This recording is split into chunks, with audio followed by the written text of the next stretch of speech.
Out here, the West ain't just dust and gun smoke, it's blood, betrayal, and legends carved in iron. These are the forgotten tales of outlaws, lawmen, and drifters chasing gold, vengeance, and redemption. Welcome to Dust and Iron Tales. In the vibrant green valley of the Oregon Territory, the Singing River threaded past a chalk blue sky and a white circled with smooth stones that sang with every ripple. Cement crowded the shallows, their bodies flashing like coins as they prepared to surge past the stones. Chief Kestrel, elderly and dignified, stood on the riverbank with a woven staff and eyes that had learned many winters. He bore the debt of the Singing River, a covenant passed down to keep the water pure for all generations, settlers and natives alike. The river's health mattered to the people. The valley's breath depended on its defense. Into this balance rode Jasper Reed, a tormented Civil War veteran, fresh from the railroad dust and old debts craving quick gold. He pitched a crude pan near the weir, dousing the stream with mercury-based toxins that shimmered in the sun and turned teeth lime green on rocks. Kestrel approached, his presence quiet as rain, and spoke of the river's sacred nature and the danger to every creature that shared its path. Reed barely listened, seeing the glint of coin and the rumor of easy wealth rather than a living ecosystem. The salmon thrummed in a deeper course. Signs of unease as the polluted water began to sting their nostrils and mouths. The conflict escalated not with violence, but with the moral weight carried in a talk beneath the overarching pines. Kestrel proposed the trial of the water, leading Reed to the sacred pool, the deepest point where the river drew its birth from the earth. The pool reflected the sky like a wound of glass, and the current tugged at Reed's boots as if testing his resolve. The challenge was stark. They must drink from the pool, trusting that a man who would drink would own the truth of cleansing or guilt. Reed faced the pool, knowing the water carried the poisons he had let slip into the earth, refusing would admit guilt and betray the river's cleaning, while drinking would risk his life. He hesitated, eyes flicking from Kestrel's steady gaze to the circle of sunlight on the water. He finally reached for a cup, but his hands trembled, and the moment stretched into an unbearable emptiness before he could lift it to his lips. Reed could not lift the cup. He collapsed not from poison, but from the weight of guilt and the dawning realization of the harm he'd caused. Kestrel's voice, old and soft, forgave him and offered a new covenant to spend his life restoring the river. Final scene finds the two men side by side, dismantling the toxic operation carefully, the Singing River's low hum returning as if exhaling from a long-held breath. The two men worked as if music keyed their hands, each motion measured and deliberate. They paused only to listen to the river's current, which seemed to lean closer with every cautious removal. A gull cried somewhere upstream, its cry drifting through the clearing like a reminder of lighter days. The equipment rusted a little less with patience, and even the screws surrendered slowly as if tired of fighting. They spoke in low tones, trading names of faces and people who would never know how their quiet victory began. The river's hum swelled a fraction, then settled, approving the work with a patient umber glow in the afternoon light. When a glint of metal flashed in the sun, they catalogued it and moved it aside, as though it were a memory that needed shelving. The air grew cleaner with every careful removal, and a scent like rain on stone rose from the soil. A cluster of frogs burst into a chorus from the marshy edge, as if applauding without sound. They found a shard of glass smeared with something dark and left it where it could be studied later, not touched again. Step by step, one said, and the other nodded, letting the river guide their rhythm. The forest around them opened up, tiny birds flitting through the branches like quick, bright punctuation marks. Beneath their boots, the ground softened and gave way slightly, reminding them of the burden they carried in silence. They spoke of families who would drink from this water in calmer days, of future summers untainted and bright. The river's hum settled into a long, even note and felt almost like a heartbeat joining theirs. When the last of the heavier debris was removed, the slope behind them began to show patches of recovered soil, darker and richer. A breeze braided through the trees, lifting a ribbon of dust into the air and dispersing it like confetti. They paused to let the moment sink in, then turned back to survey the clearing that would be a map of what mattered. The river continued its soft song, and they carried the last tools away, careful not to scar the healing ground. Behind them, the site looked smaller now, as if the world had widened just enough to contain what they had done, and the Singing River at last allowed itself to rest. They stood on the riverbank where the last echo of thunder had dissolved into fern light. The Singing River murmured something like gratitude or apology, and the pebbles underfoot warmed faintly. A swallow drew a bright thread across the sky and then vanished into the willows. The air seemed to tilt toward them, listening for the first breath after the long keeping. The weight they had carried loosened, spreading outward into the morning like pale ribbon in wind. The world, which had once pressed in, learned to give them space to walk through it. They stepped slowly, as if testing the edges of a map that had suddenly grown larger. A single leaf drifted down, tracing the curve of a circle in the air, then settled on the water's surface. The river still sang, but now its song carried a softer, slower cadence, almost drowsy with relief. Beyond the bend, the far hills wore the quiet of aftercare, the kind you feel when a bell stops ringing. They thought of the thing they had done, not as triumph or guilt, but as a hinge between 2 days. Somewhere in the reeds a small creature stirred and listened, then settled again, content to hear a world breathe easier. The sun climbed, patient as a librarian, turning the pages of the lake with pale gold light. Lines of steam rose from the river like questions answered at last. They did not look back, for memory is a road that branches, and they preferred the clearer path ahead. The bank grass tickled their ankles, offering a soft, forgiving welcome. In the distance a child laughed, and the sound braided with water and wind to make a new lullaby. They knew the moment would not last, but did not fear the return of weight, only the prospect of what might come next. With one deep breath they stepped off the shore and into the world as if stepping into a new chapter. The singing river settled again, a long exhale after a difficult day, and the day itself seemed to listen for the next word to be spoken. In the half-light, trees along the bank held their breath as if waiting for mercy. The river reflected the sky's last blush, a silver hinge between yesterday and tomorrow. In the hush, a single firefly drifted over the water like a wandering thought. A light wind whispered through the reeds, repeating a chorus only the water could hear. The fishermen's cottages soothed themselves with smoke and memory, easing into silence. A boy's whistle from the far ridge answered the river with a note of apology. Stones along the shore wore moss like a soft coat, listening for someone who might sit beside them. The day, relieved of its edge, slid into a softer outline, as if the world were folding into a story that needed finishing. Somewhere a kettle began to hum, and the scent of pine tea braided its way through the air. A gull traced lazy circles, then punctured the air with a small, bright exhale of sound. The river gathered its currents and let them drift outward, weeding a map in the dark. Names long forgotten rose from the water's memory, only to dissolve again into the glow of dusk. A traveller paused at the gate of the meadow, listening for footsteps that would carry him toward dawn. He found a stone with a shallow bowl carved by rain, and cups of night filled it with quiet rainwater. When he spoke, his words were not loud but precise, as if aimed at something listening beneath the surface. The river answered not with speech, but with a tremor beneath the pebbles, a tuning of the earth's spine. Fireflies gathered closer, forming a constellation that pointed toward the far hill where the river sang in a lower register. The day exhaled again, softer this time, as if it had remembered a kindness it had almost forgotten. Night opened its velvet door, and the world stepped through with a slow, grateful pace. And somewhere in the space between breath and ripple, a single word found its way into the air: hope. Its echo drifted through the corridor like a lantern in fog. People paused, listening not to a signal but to a nerve waking. Somewhere a clock forgot to tick. In that hush, the words settled on 1,000 tongues and became weightless, then buoyant. A child laughed, not at a joke, but at the moment the ear decided to hold its breath and then release. The captain traced the syllables on the glass with a gloved finger, as if they were constellations. In the hold, cargo dosed sighed, and the ships of memory drifted closer to the light. A technician spoke softly to the console, asking it to keep faith in the little things.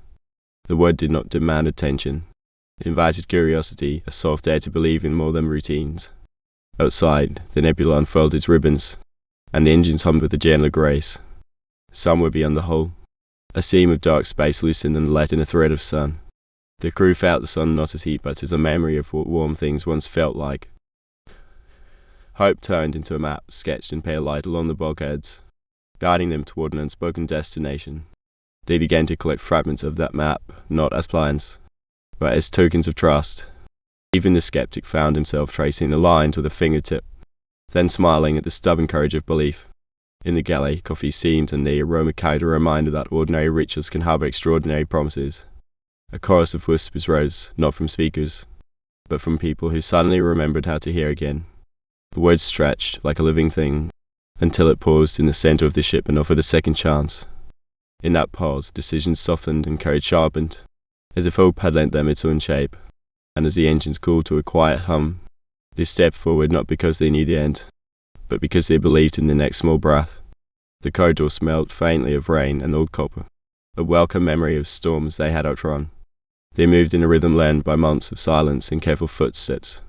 In the glassy shadows, their reflections doubted yet followed.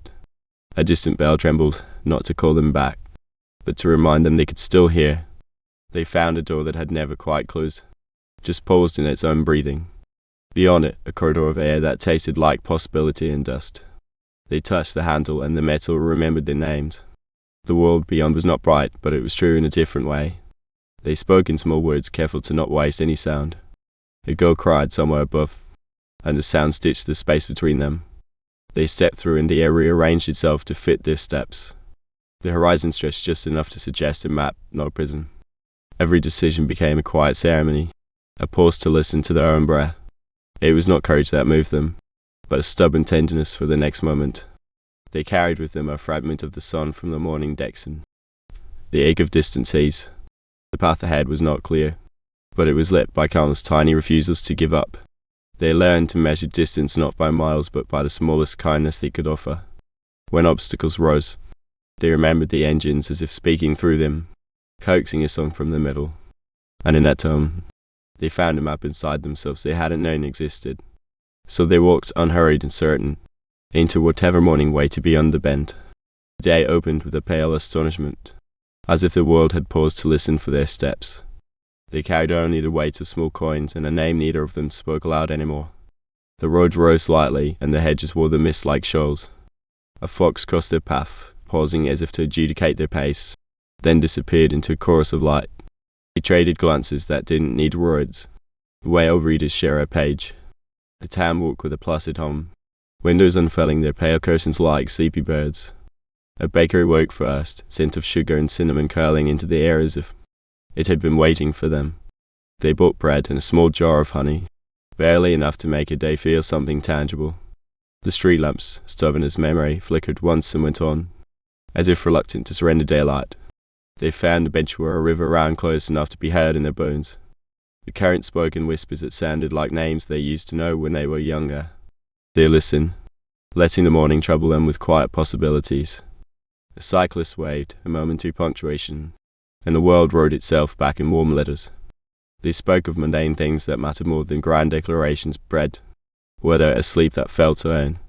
The bend in the road seemed less a boundary than a promise that time might bend back toward them. Somewhere a dog barked with the authority of a bell, signaling that the day was beginning in earnest. They found a field where the dew still clung to the grass like tiny halos. They walked through it as if it were a page to be read aloud, slow and reverent. The morning continued to unfold at their tempo, neither hurried nor delaying them, but simply answering the questions with light. And when they reached the end of that field, they did not stop. They invited the day to keep walking with them into whatever morning waited beyond the bend. They stumbled forward, legs light with the memory of the warm earth beneath their boots. Beyond the fence, the horizon loosened into a pale ribbon of dawn that whispered at their ankles. A crow crossed the pale sky, as if checking their progress and approving it. No clock, no map, only the rhythm of their breathing and the steady click of pebbles underfoot. Even the air seemed to lean into their favors, the morning pouring itself out like a bright, patient river. Fields gave way to a lane overgrown with yellow grasses, and they walked it as if it were a doorway. On the edge of the lane a brick house woke up with the sun, windows slitted with gold. A dog appeared from behind a hedge, wagging as if it remembered them from a forgotten town. The dog trotted ahead and turned, waiting as if to keep the pace honest. They laughed without sound at the dog's seriousness and followed across the ditch that glinted like a mirror. Past the ditch, the land opened into a soft slopeway. Wildflowers stitched the earth with violet and yellow. A bell somewhere rang in a distant village, but it was so faint that they had to lean into listening to themselves. The bend near the old willows seemed to bow to them, inviting them to lean closer, to trust the morning. They did not hurry, they let the day pull them forward with the slow gravity of something newly trusted. In their mouths rose a faint taste of salt and new rain, the taste of possibilities that could be carried home. When a cool breeze rose, it swirled around their jackets like a conspirator sharing a secret. At the bend, a chorus of sparrows rose from the hedge end, braided the air with tiny sparks of sound. Someone in the distance began to whistle a tune they could not place, and it grew until it was theirs. They stepped over a boundary marker and kept walking, not toward an edge but toward an idea taking root in their chests. And the morning, curious and patient, kept pace with them, step for step, inviting them to become simply the next footstep in a story that would not end. The morning stretched its pale gold fingers across the lane, patient and invariably awake. They moved with a quiet confidence, as if the world itself leaned in to listen to their steps. The air carried the scent of rain that had not fallen yet, a promise tucked into the breeze. Curious, the sun peered over the tree line, casting long answers for questions they hadn't asked. Each footstep fell into the shape of a question mark, and the morning answered with a soft, approving hush. They spoke little, but their silence hummed with the edge of something unspoken yet affectionate. The rodent rolled before them like a scroll that forgot to end, inviting margins to be written as they walked. Beads of light gathered on their shoes and slid away like slippery thoughts they chose to release. A small bird paused on a fence post and watched them drift past as if recording a melody in its mind. The morning leaned closer, listening to the cadence of their breath and the rhythm of their footsteps. They did not hurry, and time, in response, slowed to a patient, generous pace. The world around them woke with delicate tremors, the distant bark of a dog, the whisper of a harbour breeze, the shop door sighing open. When they reached a bend, the river beside the road offered a quiet mirror and invited them to imagine their own reflections as companions. The curious morning nudged them to notice the small details, the seapuds glinting like coins, the moss lettering out a map on the stone. They smiled at the obvious, and the obvious smiled back in the glassy surface of the water. A distant bell tolled once and then again, as if marking a coordinate between beginnings and continuations. They realized the story did not belong to any one of them, but to all the steps that had ever walked before them and would walk after. The morning kept pace, steady and unjealous, inviting them to be merely the next line in an endless refrain. With each step, they gathered fragments of memory, placing them carefully into a pocket where they could be found again by whoever followed. And as the horizon loosened its grip on the day, they understood that the story would not end so long as curiosity walked beside them. The road ahead unspooled like a ribbon of possibilities, and they walked it with a quiet resolve. In the distance, a gold trace, a lazy arc, a small punctuation mark on the edge of the sea. They talked little, letting the rhythm of their steps supply the conversation. Every breeze carried a memory, and every memory asked a question in return. They stopped by a tied umbrella hollow as if a listening ear waited to hear them. The hollow hummed with the quiet of old stories sleeping beneath bark and roots. Curiosity pressed its shoulder against theirs and whispered about the road signs they had not yet learned to read. They followed the whispers until the world opened up again in a new color, a shade of possibility they hadn't named. A distant bell tinkled somewhere inland, summoning time to pause for a breath. They found a pocket of stillness where the sun poured gold through gaps in the clouds. In that light, the stubborn weather of doubt loosened like a knot unraveling from a seam. They realized the map was less a guide than a reflection of their own appetite for discovery. The horizon billowed and settled, as if the day itself were exhaling after a long sigh. They gathered small reminders, a coin, a chipped shell, a note scratched with initials like tokens for futures unwritten. Behind them, the world kept a patient radius, not rushing to pull them back into certainty. Ahead, a fence of wildflowers offered a gate without hinges, inviting them to step through anyway. They crossed into that sweetness with a trust that felt almost brave. The journey did not promise an answer, only a direction that kept shifting as if the compass were learning to dream. When dusk finally began to paint the hills, they lit a lantern of dry twigs, and watched its light fracturing small stories on the wall of the night. And they laughed softly, realizing that the story would keep lengthening as long as curiosity walked beside them, turning every mile into a page.